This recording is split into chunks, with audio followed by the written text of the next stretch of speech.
Okay, good evening, everybody. It's Wednesday night, so it's halacha and Tanya. I'm dedicating tonight's class to tonight's diortit of my father-in-law, Rabbi Yisrael ben Yitzchak Yaakov Minkowitz, and Shalom Shirav and Aliyah, and so we're dedicating the class to him. Okay, we started last week, briefly, the dinim of Natilas Yadayim, washing for bread.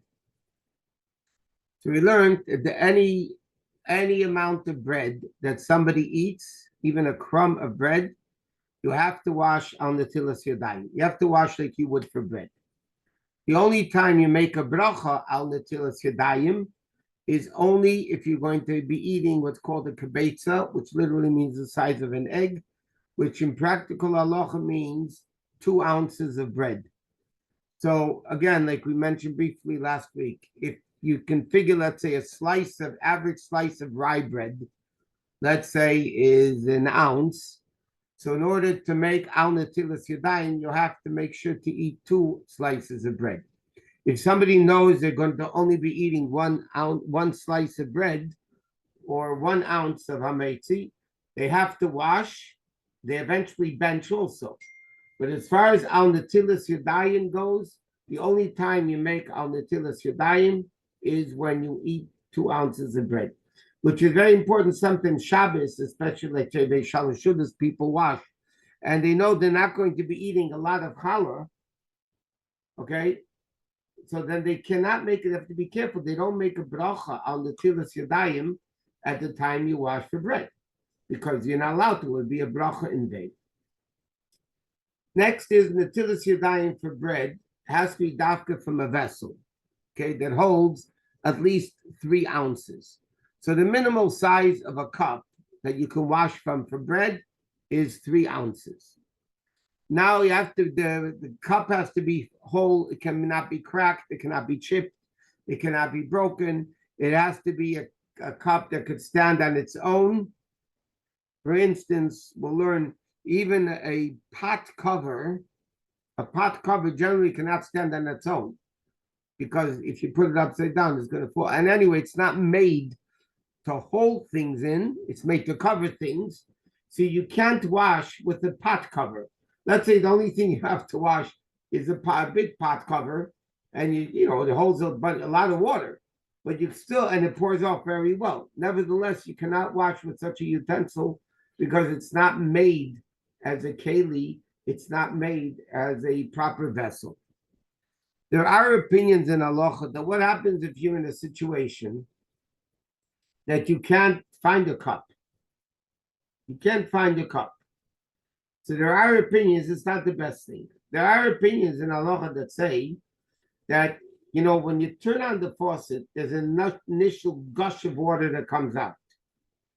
So if that initial gush is like a substantial amount of water, so there are people that say if you turn on the water and then close it and turn it on and close it, so that initial gush is coming from your power. In other words, washing for bread has to come from human power. And you have to be somebody, or you or somebody else can wash you, but it has to come. You can't just have turn on a sink and just stick your hand under the sink, because then it's not coming from the power of a person. So if there's no cup, mamish no cup, there are opinions in halacha that say you could turn it on quickly and off, and wash your hands that particular way, and then it would be okay. But the evid, if there's nothing else. Okay. Next, ideally, we mentioned a person should be meticulous in washing for bread. The Gemara says that, who was it? Rabbi Chisda, he said, I would wash with a lot of water. Don't forget, those days didn't have sinks. It was difficult to get water. You had to schlep it from the well. But nevertheless, they used a lot of water. And the way we wash is like this. There's a lot of different ways of doing it, but let me tell you the correct way according to Chabad custom. You pick up the cup. This is for a right-handed person. Okay? If you're a right-handed person, this is the way you wash for bread.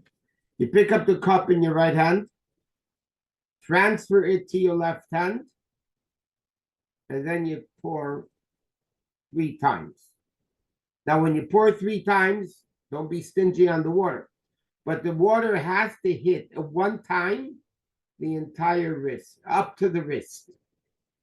So therefore, the custom is you don't make a tight fist because then the water can get in between. You make a loose fist, which makes your hand smaller, so to speak. And then you pour 3 times, but you pour a substantial amount of water that it should cover all the way to the wrist. Because if you didn't wash to the wrist, it's not good. It's not valid. It's not kosher. So you wash 3 times. You pick the cup up with your right hand, you give it to your left hand, and then you pour 3 times, making sure you have a loose fist that you're able to reach all the way to the, that you're able to reach all the way to the wrist. If you're a left-handed person, so there's an argument in halacha, which hand does a left-handed person wash first? There are many opinions in halacha that say he washes his right hand first anyway, even though he's left-handed. But the way that Tzemach Tzedek holds, and that's the way we hold, Tzemach Tzedek holds that you have to wash the left hand first. According to the Tzemach Tzedek, and that's the way we paskin, that a left-handed person washes their left hand first. So what do? They pick up the cup in the left, hand it to the right, and then pour it 3 times over the hand on the left side, completely all the way to the wrist. So again, right-handed person picks it up in the right, gives it to the left, washes the right hand first and then the left hand. Left-handed person picks it up in the left, gives it over to the right. No, you wash the whole front and back of the hand. The whole inside and outside of, that's why you make it a loose fist, that the water can get, it's not only the back of the hand. If you didn't wash the front of the hand, it's no good. You have to wash the entire hand all the way to the wrist, but that water gets all over the inside and outside of the hand. According to halacha, you can't, let me just say one thing first. You can't wash with a cup that's very, very narrow, like a soda bottle, because then it doesn't come out a lot of water at one time, so it's just not gonna work. When you wash your hands for bread, you cannot have any chatzitza, a separation on your hand, between your hand and the water. So therefore, what do you need to do? If you have dirt, you have to clean it off. If you have dirt under the nail, it has to be cleaned. According to the Alter Rebbe, it's like the same thing as a woman going to mikvah. She has to make sure that there's nothing separating between her hand and the water, just like by mikvah, you can't separate anything between your body and the mikvah water. So if somebody has, let's say, even a bandage, okay, let's say somebody has a bandage on their hand. Ideally, they should take it off. In Shulchan Aruch, Alter Rebbe writes, what happens if you have a bandage you can't take off? So the Alter Rebbe says if you pour a lot of water on the hand, then it's fine. But in Siddur, which we go by the Alter Rebbe Siddur, but rather than the Shulchan Aruch, because he wrote it later, and also more according to Kabbalah, then we hold, the Alter Rebbe writes, washing with a lot of water is not going to be valid. So a person with a bandage should try to take off the band-aid. Again, there are opinions that say if you wash a lot of water, it's going to be good. Considered Alter Rebbe is more strict that it's not good, so people should do what they can do. Now, after you finish washing your hands, both hands, so you wash one, one. You should leave a little bit of water in the left palm. When you leave a little bit of water in the left palm, before you dry your hands, before you make the bracha,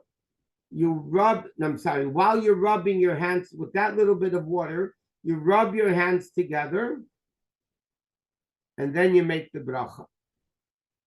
So again, you wash each hand 3 times, when you wash the second hand, the left hand, or if you're left-handed, the right hand, you have a little bit of water left over in the palm, you start making the bracha while you're rubbing your hands together.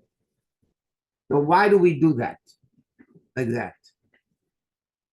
Because really, you're supposed to make a bracha before you do the mitzvah. If a woman lit Shabbos candles are different, by the way. If somebody put together a lulav and an esrog, they did the mitzvah. Once you did the mitzvah, you can't make a bracha that Hashem commanded us to do the mitzvah. You're not commanded anymore. You did it. And the Gemara they learned out even from a pasuk, that you have to make a bracha. It's called Ever Lasiyasan. You have to make a bracha on a mitzvah before you do the mitzvah. That's why if you ever notice when men put on tefillin, before they pull down, before they tighten the knot, which is the mitzvah of tefillin, ukshartem to tie, they make the bracha. While they're wrapping the talis, okay, they start making a bracha because the mitzvah is the wrapping of the talis. Anytime you do a mitzvah, with very few exceptions, we'll see, you have to make the bracha before you do the mitzvah.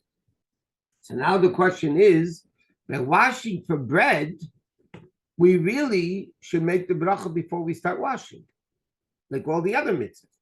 Before we start washing, we should say the bracha shekachanu b'mitzvahs v'tzivanu al netilas yadayim. Why don't we? Because before you wash your hands are not. Why do we wash the hands? Because of spiritual cleanliness, of truma, whatever. Without getting into the reason now. So we have to wash our hands, which is a rabbinic mitzvah, one of the 7 rabbinic mitzvahs. So we have to wash our hands. So because we're going to purify the hand, and sometimes they're not clean, so we're going to wash our hands. But part of the mitzvah of washing is the rubbing of the hand together and the drying of the hand. Therefore, we wash the hand first, but we still really didn't finish the mitzvah yet, because part of the mitzvah is rubbing of the hands together and the drying of the hands, because you're not allowed to eat bread without drying your hands. So therefore, we make the bracha after the washing. When we're starting to rub our hands together, we make the bracha. And then we make the bracha when we pick up our hands like this, not all the way up above our head, but at heart level. We pick up our hands, separated from each other, but parallel to each other, and we make the bracha. Okay, that's the way we wash it. Now, there's another very important practical din. What happens if I washed one hand and by mistake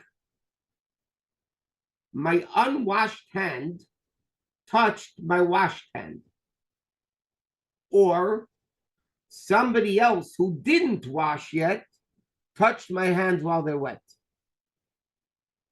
Sometimes it happens, you wash for bread, and then you give the quart to the next guy to wash, and sometimes when you're giving them, they end up touching you. By mistake, they touch your hand. You have to dry your hand, rewash, and if you made the bracha already before they touched your hand, then you do not repeat the bracha. But if you didn't make the bracha yet, you have to make the bracha. So in other words, if one hand that was not washed, your left hand, which wasn't washed, touched your right hand before you washed the left hand, you have to dry your right hand and rewash. If somebody else that didn't wash yet touched your hand while it was still wet, you have to go dry your hand and rewash. If you made the bracha already, you do it without the bracha. And if you didn't make the bracha, obviously you have to make a bracha because you didn't make the bracha yet. Okay? See, mamish have to dry it, and we have to rewash. Now, what happens if somebody is in a situation, they're next to a river, next to the ocean, a kosher mikvah, and they don't have a cup. So, halachically, they're allowed to put their hands in it once, and you make the Alter Rebbe says it's better to make al shtifas yadayim, but if you make al netilas yadayim, it's good. So I don't want to mix people up too much.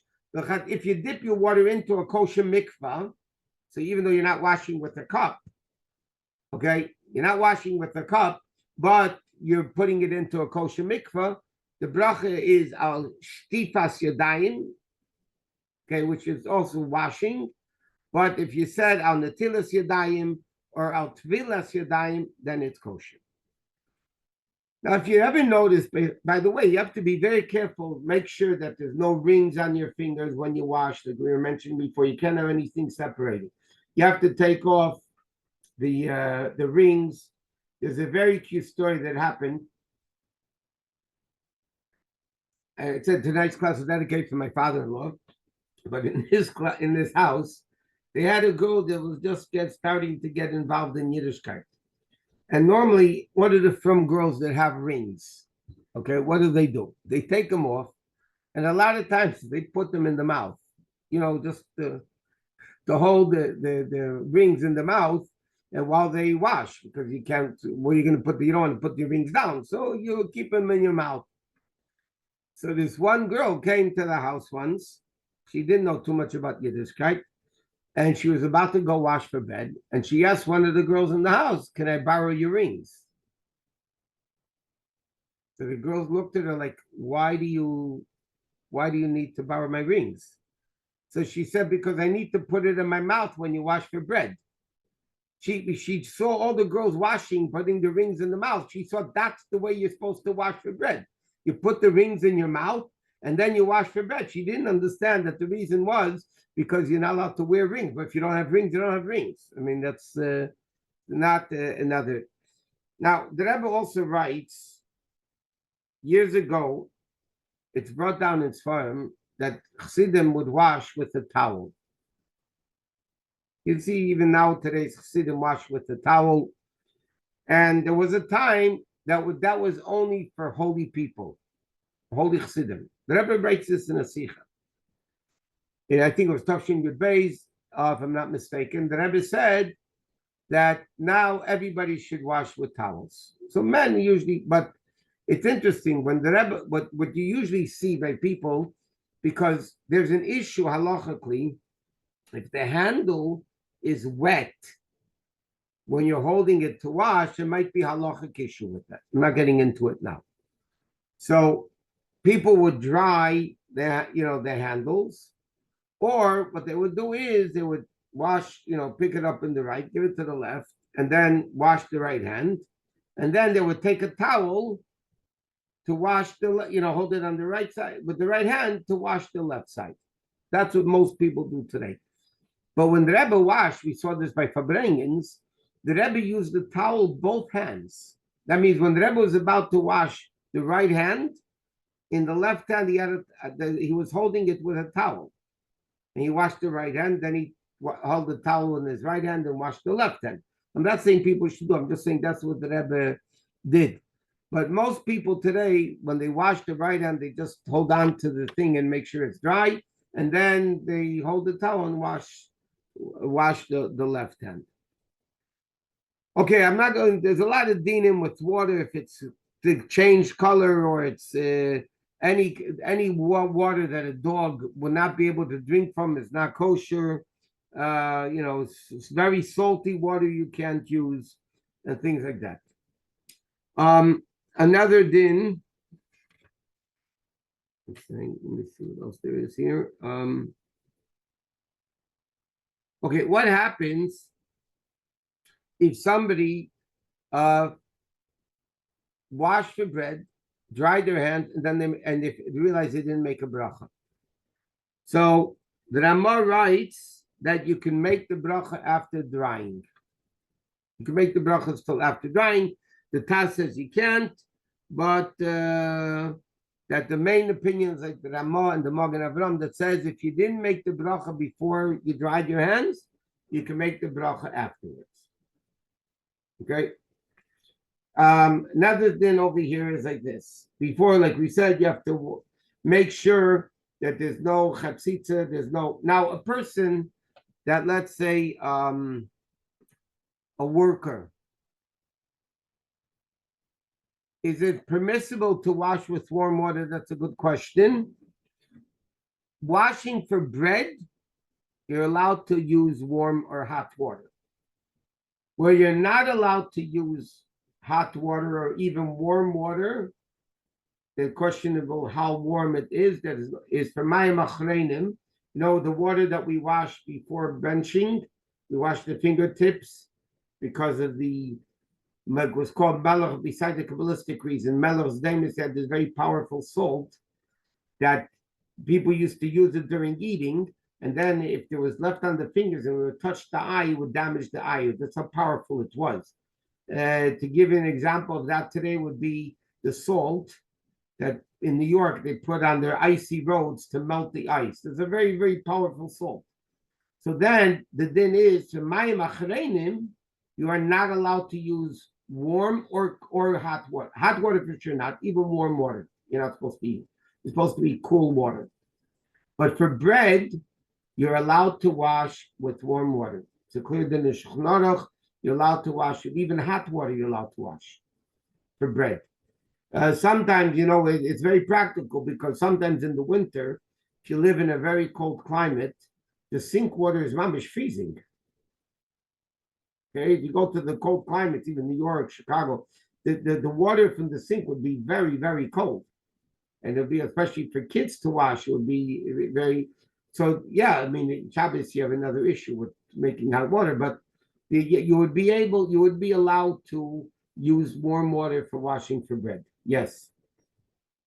Okay, you have to make sure there's no chatzitza, you have to remove the rings, now, even if a little bit of dye or coloring, it's a chatzitza, but if you have a profession, then let's say that you are an artist, and you always have ink stains or whatever. So because you always walk around like that, okay, or a guy that's a butcher and his fingers are always full with dirt, blood, or something else. So because they don't care, then if it's on a small part of the hand, it doesn't matter. If it's on the majority of the hand, then it doesn't matter. So generally speaking, people should make sure their fingers are clean and nails are clean. And if there's dirt underneath the nail, which there shouldn't be anyway, you have to clean it off and check your fingers and hands. That's why I have to tell you something very interesting. My father, before he became a Lubavitcher, my grandfather was a Charkov Chassid. So my father grew up frum, but he wasn't a Lubavitcher.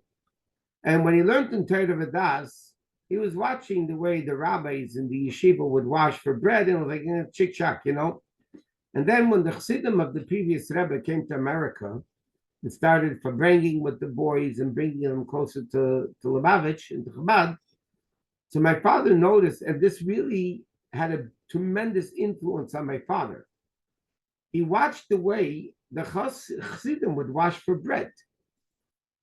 And they saw that before they washed for bread, they would check their hands and make sure they were clean. And then they filled up the quart with a towel, and they washed their hands carefully and slowly and deliberately, and they made the bracha properly. That had a tremendous impact on him because it had a tremendous effect. There's a story with the Lubavitcher. I don't want to say a name because it's not 100% sure that was the particular person, even I'm almost certain that it was. When he went to the Korean War, he was drafted into the Korean War, and he went into the Rebbe for Yechidus before going to war. And the Rebbe told him he should be extremely meticulous in washing for bread. Now, halachically, a soldier at war, because it's a dangerous scenario, the Chacham said he doesn't have to wash unless there's mamish water accessible. But they're parted from Natilas Yadayim. But the Rebbe told this Bacher that was going to Korean War, you have to make sure to be very meticulous in washing for bread. So he was. One time they camped somewhere, and they had to eat the meal, the sandwich, whatever it was. And he realized there was no water. And he realized that half a mile back, whatever it was, there was water. So he left his group and he went back to wash for bread, made a maitzi over there, whatever. When he came back to his battalion, they were all blown up. A grenade hit them from the Koreans, and they were all killed. And this washing, now he realized why the Rebbe told him they should be extremely meticulous in washing for bread. It actually saved his life. Even though he said halachically he wouldn't have to be so strict. But the Rebbe told him he was very strict, and this actually saved his life. Okay, it has to come from, as you said, it has to come from a person. You can't just open up, unless if you have no choice, and you can open up the water back and forth. You're not allowed to eat without washing for bread. Now, sometimes, I don't know if you heard, if seen, that people say if there's no water and you cover your hand with a glove or a napkin or whatever, and they'll eat bread that way. So Shulchan Aruch it says that if there's no water and within 4 mil in front of you or less than a mil behind you, you're not going to have water. So then, if you have that amount, 4 mil is 3,000 feet. 4 mil would be 12,000 feet. If in front of you there's 12,000 feet, there's water, you have to wait and go to the water.